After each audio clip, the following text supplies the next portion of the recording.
Sophia will recount how I took control of my life and put a stop to my husband Xander's destructive influence. For privacy reasons, I'll be using pseudonyms. As a prominent lawyer in my state, anonymity is crucial for various reasons. Let's not delve into the intricacies of my and Xander's love story. We fell in love, got married, and eventually divorced. The love, it seemed, wasn't reciprocal, as Xander cheated on me. The signs were apparent: avoidance, excessive time outside, and frequent business trips, though I wasn't involved in his sizable business. Despite my success as a lawyer, Xander considered me a failure due to earning less than him. One day, during another one of his supposed business trips, I decided to investigate. I discovered a secret Facebook account on his old laptop, confirming my suspicions. He was cheating with a beautiful woman, someone he found more attractive than me, often criticizing my appearance. Heartbroken and angered, I confronted him immediately. "Sandra, are you cheating on me?" "I have proof," I declared. Xander callously responded, "Sophia, you're just not that interesting anymore. You're always engrossed in pointless cases, neglecting me. Besides, you're not a supermodel who can captivate me with looks alone." Confused, I retorted, "What are you talking about, Xander? I have a demanding job, and you knew that when we got married. I haven't neglected you. It's you who stopped coming home and refused to communicate." And that's how I discovered Xander's affair when I finally decided to confront him. I anticipated a degree of remorse from him, but the cold response I received caught me off guard. He shifted all the blame onto me, justifying his cheating, a claim that held no validity. Refusing to be falsely accused, I pointed out the flaws in his accusations. Instead of defending his position, he turned cold once more and nonchalantly revealed that he was relieved I had discovered his affair. In a chilling tone, Xander declared, "Good that you found out, Sophia. I no longer have to hide my beautiful girlfriend. She and I will have a perfect life together after I divorce your useless self. Finally, I will marry someone who's worthy of me and my name." His words hit me like a ton of bricks, sending a cold shiver down my spine. As he spoke of divorce, he not only insulted me but also asserted that I was not good enough for him. Accusing me of being a bad wife, he showed no remorse for his affair and even boasted about how a mistress would make a better spouse. Tears streamed down my face as he demeaned me, proclaiming his affair with pride. This was the man I had loved for over a decade, and his words left me shattered. Through my tears, I asked, "How could you say that, Xander? All these years, I've been beside you through thick and thin, honoring my vows and valuing you above all else." His callous response cut deep, dismissing my worth. "Well, Sophia, it doesn't matter anymore. You're just not right for me. I'm now a proud business owner, and a woman with average looks and a pretentious law degree won't do me any good." Feeling utterly demeaned, I protested. "How could you, Xander? I'm a capable woman, even if I don't fit your narrow definition of beauty. I've been a good wife to you, and now you're contemplating divorce." Correcting me, he stated coldly, "I'm not contemplating divorce, Sophia. I've already decided to divorce you. I'm done. I don't want to be with you anymore. I will file soon and have already hired a great lawyer. You better move out before I come home. I don't want to see your ugly face anymore." A few hours after Xander hung up on me, he sent the divorce papers through a friend who looked at me sympathetically. I numbly accepted the papers, shut the door, and cried miserably, letting the reality of my wasted years with a horrible man sink in.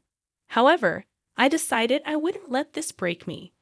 I was a strong woman who would take control of her life and teach Xander a lesson. When Xander's friend delivered the papers, he mentioned that Xander had talked about drawing out the divorce.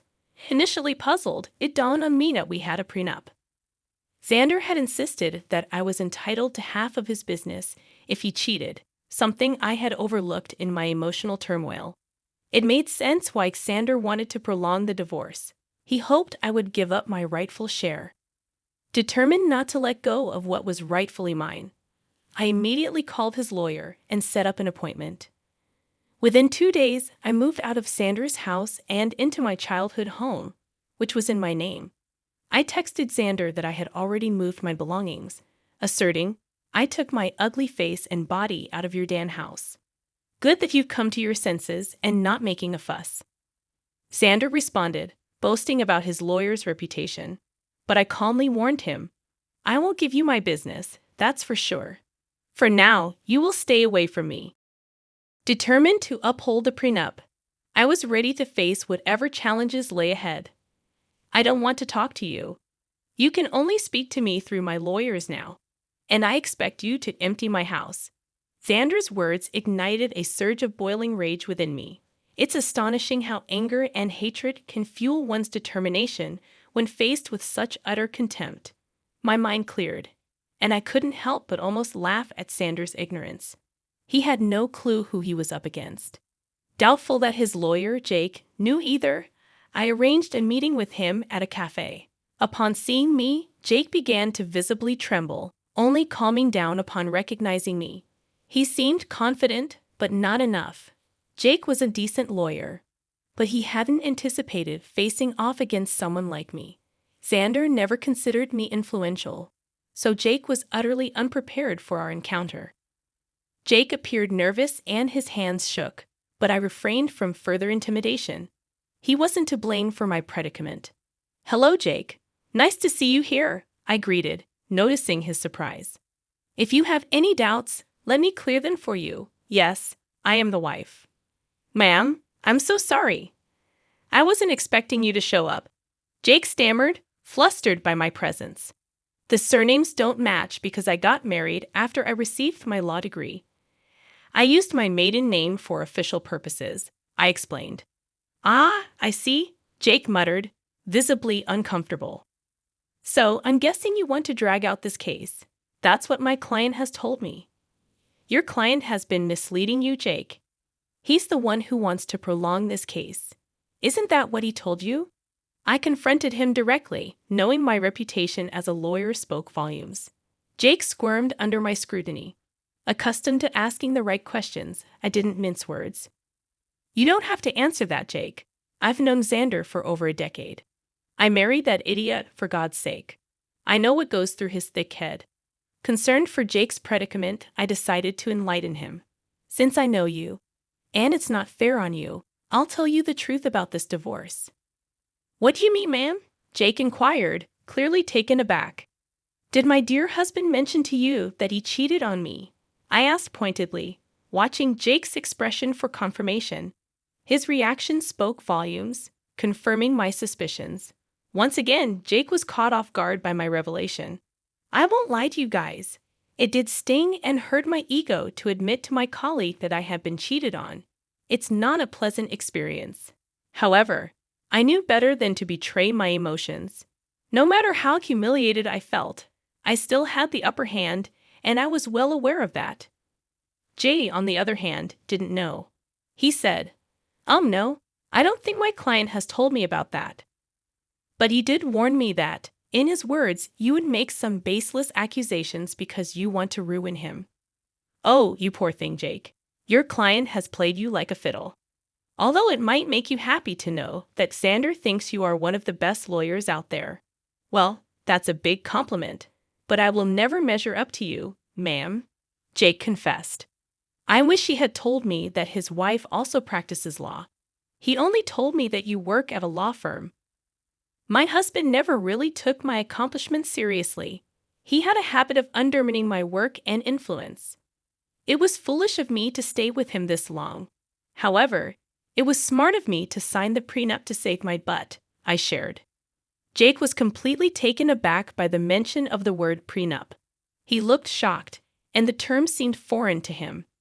I didn't need to be a rocket scientist to know that he had been ambushed again. Xander had conveniently forgotten to mention the prenup to Jake, perhaps hoping I had forgotten about it. Well, who knows? It didn't matter. Since the word of the prenup was out there, Jake was frazzled. There's a prenup in this marriage. Your husband hadn't mentioned that. Do you have any proof, ma'am? Jake inquired. Oh, I do have plenty of proof, Jake. I brought the papers along. I had a feeling that Xander would try to get out of dealing with the consequences of his actions. Well, not on my watch. I would really like to see the papers, ma'am. Also, I think I would need to see proof of his affair if you have any. Don't worry, Jake. I brought along everything. Like I said, it isn't me who wants to drag out this divorce. The sooner it happens, the better it is for me. I handed over all the evidence to Jake, from messages to pictures and documents. I had all the proof right in my handbag, casually giving them to Jake, knowing that the case would always go in my favor. Jake studied each and every document thoroughly before signing and looking rather defeated. He then looked at me and said, "I see that you have solid proof of everything, ma'am. I had no idea about all of these things. I figured that out, Jake.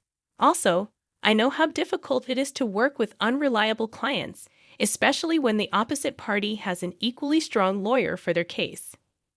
"You're right about that, ma'am. I think that's all I needed to talk about today. I believe I need to have a serious conversation with my client before I decide to proceed with his case. I'm sure someone will contact you soon, although I can't say that it will be me." I could tell what Jake was hinting at but didn't comment on it. I thanked him for his time and proceeded to walk out of the cafe. I went straight to work and started to prepare my own documents for the divorce. All the lingering sadness was gone. Now, there was this rage within me that was driving me to make sure Xander suffered for what he had done, and I knew he had no way out of this mess he had created. It took Xander one day to get back to me. He called me on my number despite telling me not to contact him directly. It was funny but not surprising. I knew he would find himself in this situation. When I answered his call, he sounded very pissed off. "What the hell did you say to my lawyer, Sophia?" My, look who's calling after telling me to stay away. "Now what happened with your lawyer, Xander? Stop playing around, Sophia. Tell me what you told him that made him quit today. Your lawyer quit today? How sad, Xander. I guess you should have been upfront about your situation and who they would be fighting against. You don't know what you're saying? You are a freaking nobody. I won't let you take away my family business." "Oh, I would like to see you try, Xander. I will hire a better lawyer and doubt you. Just wait and watch. I will destroy you in court. You will come to me begging for mercy." "Well, sounds like a plan, Xander. Good luck with that. But a word of advice from a lawyer. Remember to tell your new lawyer about your affair and the prenup." When I said that, Xander simply hung up on me. It made me chuckle. He was in deep trouble but still didn't know it. He would try every lawyer in town and see if anyone would represent him. I am a known name here, so people knew not to mess with me. Plus, anyone stupid enough to believe his lies would be dragged down to reality when I presented them with my ammo. Xander said that he would make me beg for mercy. I knew that it would be a matter of time before he would come begging at my door. I was right in thinking that Xander would be back, begging at my door. He literally had no other choice. One fine morning, while I was getting ready for work, there was a knock at my door. I was a little confused about who showed up at such an odd time.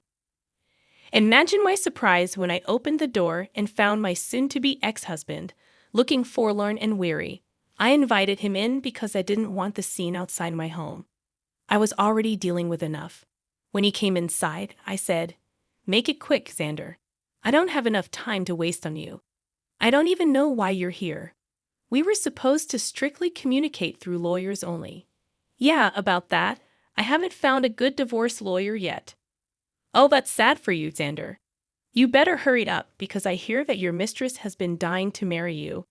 I'm not worried about her anymore. Listen, Sophia, we need to talk. You have been sabotaging my lawyer so that they wouldn't take my case.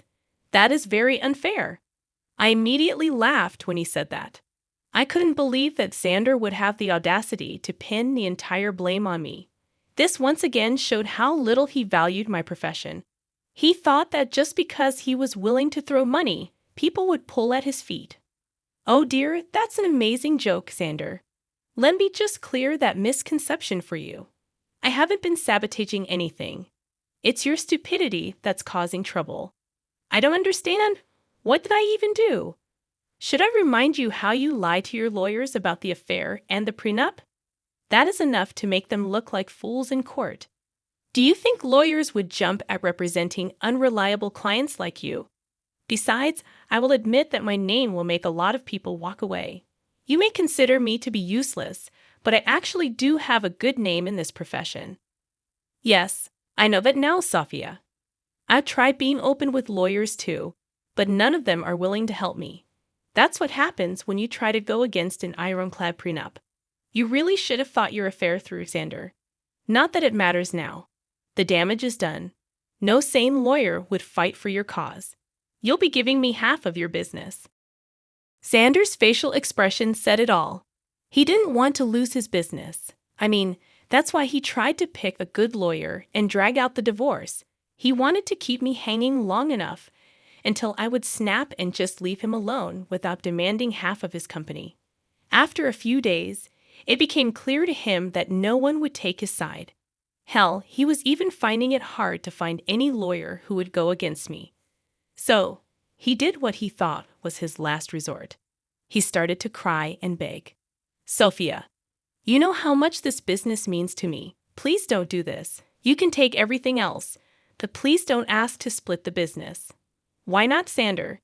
You were the one who put in the clause of splitting the business in case you cheated. You think I will give up my rights that easily? I deserve it after the betrayal you threw in my face. It was all a mistake, Sophia, believe me. I have actually put my relationship on hold because I know what a big mistake it was. Maybe, just maybe, we can give this marriage a try. I can say for sure that this hurdle will only make us stronger. Xander's words made me laugh out loud again. The audacity of this man was unmatched by anyone I knew. I really didn't know what to say. He was actually asking to get back together, as if I would be stupid enough to do that. I did know that he had put a pause on his relationship with his mistress. The rumors were out that the mistress was not happy, and neither was Xander. But if he thinks this will make me go back to him, he is dead wrong. I already made the mistake of marrying a piece of and learned my lesson the hard way. Plus, I knew why he was suddenly desperate to get me back. You must be delusional for suggesting something like that, Xander. I didn't come this far in life by being utterly stupid. I know that you want to get back to me because you don't want to split your business. Sophia, we were happy together. Let's just look past this one time and restart our marriage. I will cut off my mistress. I swear there's no reason to do that, Xander. Believe me, that woman is going to start running once she finds out that you won't be very rich after the divorce. As for me, this is my golden chance to get out of this sham of a marriage.